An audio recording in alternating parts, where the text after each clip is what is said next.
앞선 영상에서 우리가 그 자기상관이라고 하는 것이 무엇이고 그런 자기상관이 존재하는 데이터는 어떻게 관리를 하게 되는지 기본적인 그 방향에 대한 얘기를 여러분과 같이 했었습니다. 그러니까 오늘은 그 두 가지 방법들 중에 좀 더 구체적으로 하나씩 살펴보도록 하겠습니다. 자, 먼저 이 잔차라고 하는 것을 이용해서 관리하는 방법이 되겠는데요. 그 우리가 앞에서 배운 내용이 뭐냐면 그 자기상관이 존재하는 데이터에 대해서 이 아리마 모델이라고 하는 것을 적합한다라는 얘기를 했었는데요. 자, 그런 아리마 모델을 적합을 하게 되면 그 아리마 모델로부터 적합을 한 후에 남는 이제 잔차가 생기게 되는데요. 그 가운데 이제 슬라이드에 보시면 그 잔차 ET라고 하는 것이 있는데, 잔차라고 하는 것은 실제 관측치 YT에서 우리가 아리마 모델을 가지고 예측한 YT의 햇이라고 하는 기호는 우리가 추정을 했다, 그런 의미가 됩니다. 즉 우리가 실제 값에서 아리마 모델로부터 추정한 값, 그 차이를 우리가 이제 잔차라고 부르는데요. 이런 잔차라고 하는 것은 어떤 특징을 갖게 되냐면, 우리가 이 아리마 모델을 잘 만들었다라고 하는 전제하에서 이 잔차는 평균이 제로이고 일정한 크기의 이제 분산을 갖는 정규표를 따릅니다. 그러면서 독립인 그런 성질을 띠게 되는데요. 그러니까 이런 성질을 이용해 가지고 그런 잔차들에 대해서 슈어루트 관리도를 적용하는 것이 되겠습니다.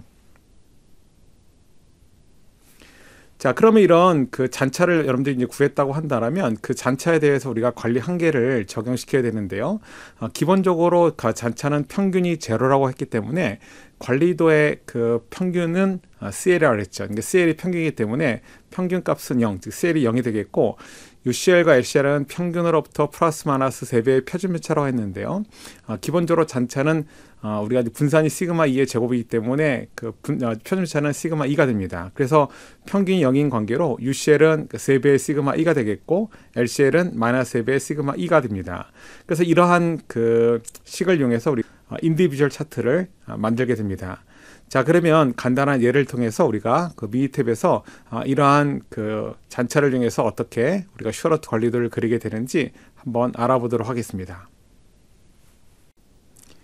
자, 지금 보시는 이 데이터는 2015년 3월 1일부터 약 2달 동안 어느 공정의 그 니켈 도금에 사용되는 도금액의 농도를 측정한 데이터가 되겠습니다.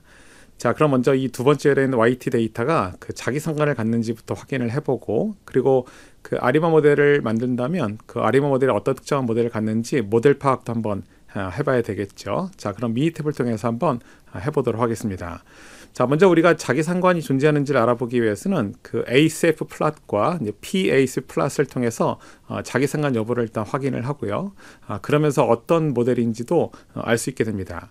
자, 스텝 메뉴에 여기 타임 시리즈에 가보면 이렇게 그 오토 콜레이션이 있는데요. 자, 이 오토 콜레이션을 선택을 하고 시리즈에다가 YT를 선택합니다.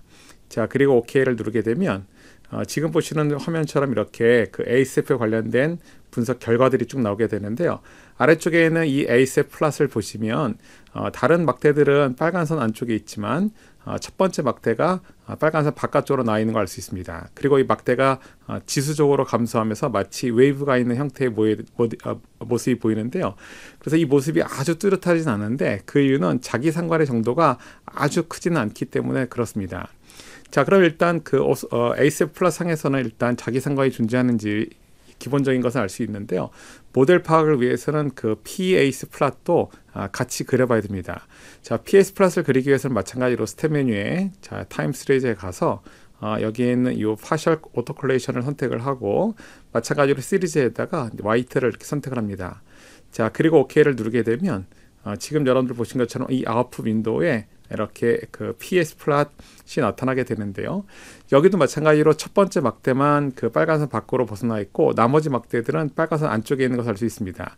첫 번째 막대에서 이렇게 빨간선 밖으로 벗어났다는 것은 바로 현 시점의 데이터가 바로 전 시점의 데이터와 자기상관을 갖는 것을 의미하는데요. 이렇게 되면 그 ACF 플랫과 PS 플랫을 같이 고려해 봤을 때 이런 형태의 데이터는 AR1 모델을 따른다라고 우리가 얘기를 합니다. 자, 그러면 아리마 모델 중에서 AR1 모델을 따른다고 가정을 하고, 우리가 지금 갖고 있는 이 YT라는 이 데이터를 AR1 모델에 적합을 시킨 다음에 잔차를 한번 구해 보도록 하겠습니다. 자, 아리마 모델을 만들기 위해서는 먼저 스텝 메뉴에 자, 타임 시리즈에 가서 저 아래쪽에 보시면 아리마라고 하는 것이 있습니다. 자, 그래서 이 아리마를 선택한다면 지금 같은 대화 상자가 나오는데요. 마찬가지로 시리즈에다가 YT를 이렇게 입력합니다. 자, 그리고 이제 아래쪽에 보시면 이제 세 가지 컴포넌트가 나오는데 이 중에서 우리가 AR1 모델이기 때문에 AR에 해당하는 오토 리그레시브 쪽에 있는 파라미터를 1로 바꿔줍니다. 자, 그런 다음에 우리가 모형을 적합시킨 다음에 이제 잔차를 구하게 되는데요. 그럼 잔차를 구해서 저장을 해야 되겠죠. 그래서 잔차를 구해서 저장을 하기 위해서는 오른쪽 하단에 있는 스토리지라는 버튼을 클릭합니다. 스토리라는 버튼을 누르면 여기 레지듀얼이 보이는데요. 이 레지듀얼의 체크박스에 체크를 하고 자, 그리고 OK를 누릅니다. 자, 그렇게 되면 여러분들이 갖고 있는 그 워크시트에 잔차가 저장이 되게 되는데요. 자, 그러면 과연 이 잔차가 우리가 이 아래 모델을 잘 만들었다면 잔차가 정규표를 따르면서 그리고 서로 독립인 그런 데이터가 된다고 했는데 정규분포인지 또 독립인지를 알아보기 위해서 여기 그래프라고 되어 있는 버튼을 누르게 되면 이 잔차들에 대해서 마찬가지로 ACF 플랫과 그리고 PS 플랫을 그릴 수 있습니다. 자, 그리고 우리가 정규분포인지 여부를 확인하기 위해서 이 잔차들에 대한 네 가지 그림을 볼 텐데요. 자, 포인원을 선택합니다. 자, 그리고 OK를 누르고 자, OK를 누르게 되면 여러분들이 갖고 있는 아웃풋 윈도우에 결과물이 나타나게 되는데요. 일단 가장 중요한 것은 우리가 잔차를 구했는데 그 잔차가 서로 독립이 됐는지, 즉 자기 상관이 해소가 됐는지 여부를 확인을 해야 됩니다. 그래서 화면을 밑으로 내려가 보면 마찬가지 이 잔차들에 대한 ACF 플랫을 그려지게 되는데요. 보시면 이 ACF 플랫에 막대들이 모두 빨간선 안쪽에 들어있는 것을 알 수 있습니다. 자, 그리고 밑으로 내려가면 PS 플랫도 보이게 되는데요. 이 PS 플랫도 보면 마찬가지로 대개 다 빨간선 안쪽에 있는 것을 알 수 있습니다. 물론 다섯 번째에서 밖으로 벗어난 것이 있긴 한데 이 정도는 그렇게 큰 값이 아니기 때문에 이 정도는 무시하셔도 좋겠습니다.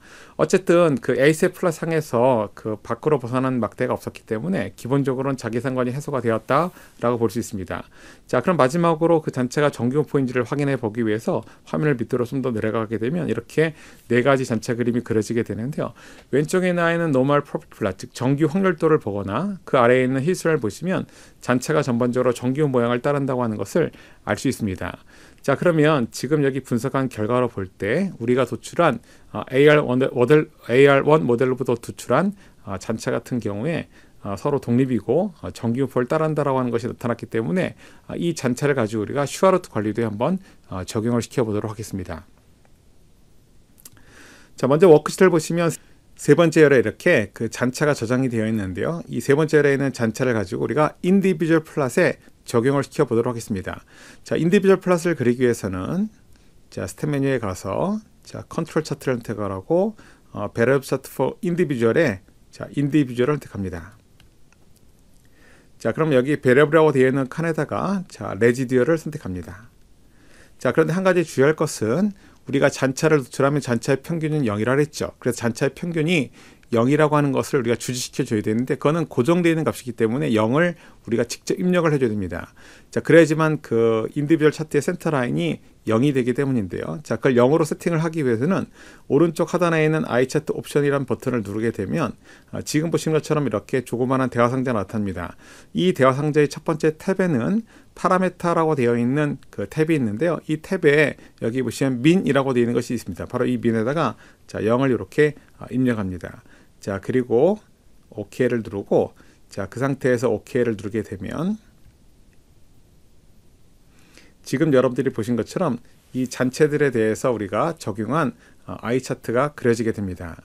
자, 그러면 지금 여기 그려진 이 잔체들에는 아이 차트하고 뭐를 비교해야 되냐면 만약에 우리가 이 잔체를 이용한 관리도를 그리지 않고 원본 데이터, 즉 YT라고 하는 자기 상관이 존재하는 데이터를 가지고 관리도를 그리게 되면 어떻게 되는지 자, 그걸 한번 확인을 해 보도록 하겠습니다. 자, 여러분들이 그 YT에 대해서 우리가 아이 차트를 그리기 위해서는 다시 한번 스텝 메뉴에 컨트롤 차트에 Variable Chart for Individual에 자, 인디비주얼 선택을 하고 여기 레지듀얼 대신에 우리가 YT를 입력하면 되겠습니다. 자, 그런데 우리가 기존에 했던 내용을 지워야 되는데요. 지우기 위해서는 키보드에 있는 펑션 키 F3키를 누르면 대화 상대의 내용이 초기화가 됩니다. 자, 이 상태에서 여기다가 YT를 선택을 하면 되는데요. 자, 그리고 이 상태에서 OK를 누르겠습니다. 자, OK를 누르게 되면 지금 여러분들 화면에 보시는 것이 개별 자료를 그대로 우리가 아이 차트에 적용시킨 경우인데요. 아까 우리가 그렸던 잔차를 가지고 그린 경우하고 지금 여러분들이 보시는 실제 로 데이터를 직접 적용한 경우를 비교하게 되면 어떤 차이가 있는 것으로 보입니까? 아까 우리가 그렸던 잔차를 이용한 그림 같은 경우는 보시는 것처럼 이렇게 데이터 포인트들하고 관리 한계하고 약간 여유가 있는 모습인데요. 이 YT 데이터, 즉 개별 데이터를 직접 이용해서 관리도를 그린 경우라면 많은 데이터 포인트들이 이렇게 관리 한계선 근처에 있는 것을 알 수 있습니다. 그리고 14번째 데이터 같은 경우는 관리 한계선 하한선 밖으로 벗어난 것도 있는데요. 보시면 관리 한계선이 조금 이렇게 좁게 형성이 된 것을 알 수 있습니다. 그래서 앞서서 말씀드린 것처럼 자기 상관이 존재하는 데이터를 가지고 우리가 그냥 이렇게 그 슈아르트 관리도에 적용을 시키게 되면 전반적으로 관리 한계 폭이 이렇게 좁게 형성이 된다고 하는 것을 알 수 있습니다. 그렇기 때문에 우리가 이렇게 자기 상관이 존재하는 경우라면 아리바 모델을 적용을 시켜서 그 모델로부터 도출된 잔차를 이용해 가지고 우리가 슈아르트 관리도에 적용시키는 방법으로 우리가 문제를 해결하시면 되겠습니다.